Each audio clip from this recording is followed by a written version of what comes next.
পাঞ্জিপাড়া গুলিকাণ্ডে মূল অভিযুক্ত সাজ্জাক আলমকে মৃত ঘোষণা করল চিকিৎসকেরা। গোয়ালপুকুর থানার কিচকতলা এলাকা থেকে গুলিবিদ্ধ সাজ্জাক আলমকে গ্রেপ্তার করে পুলিশ। বাংলাদেশ পালাতে গেলে গুলি চালায় পুলিশ। পুলিশের গুলিতে জখম হয় সাজ্জাক।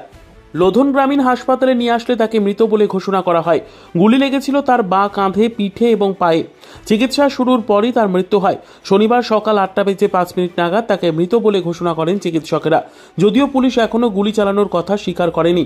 উল্লেখ্য, 15ই জানুয়ারি ইসলামপুর আদালত থেকে প্রিজন ভ্যানে রায়গঞ্জ জেলে নিয়ে আসার সময় দুই পুলিশ কর্মীকে গুলি করে চম্পট দিয়েছিল সাজ্জাক আলম। বুধবার আদালত চত্বর থেকে পালিয়ে যাওয়ার পর সাজ্জাকের আর কোনো খোঁজ পাওয়া যাচ্ছিল না। তার সন্ধান দিতে পারলে পুলিশ 2 লক্ষ টাকা পুরস্কারও ঘোষণা করেছিল। সাজ্জাকের আরও এক সঙ্গী আব্দুলকেও খুঁজছিল পুলিশ। তিনি সাজ্জাককে পালাতে সাহায্য করেছিলেন বলে অভিযোগ। এখনও তার খোঁজ মেলেনি। এটা যেটা আমরা পেয়েছি অ্যাবাউট 8টার দিকে এখানে নিয়ে যাওয়া হয়েছে। তো আমি যেটা এক্সামিন করেছি 3টার মতো গানশট ইঞ্জুরি আছে। কয়টা গুলি? 3টা গুলি। 3টে গানশট ইঞ্জুরি আছে। একটা লেফট চেস্টে আছে, একটা শোল্ডারে আছে, একটা পায়ে হাতে আছে। 3টা গুলি খুবই খারাপ কন্ডিশনে নিয়ে আসা হয়েছিল, ভ্যাকসিন কন্ডিশনে।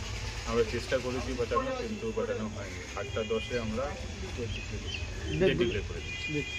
আপনার পরিচয়? আমি ডক্টর আহমেদ, এই হসপিটাল মেডিকেল অফিস।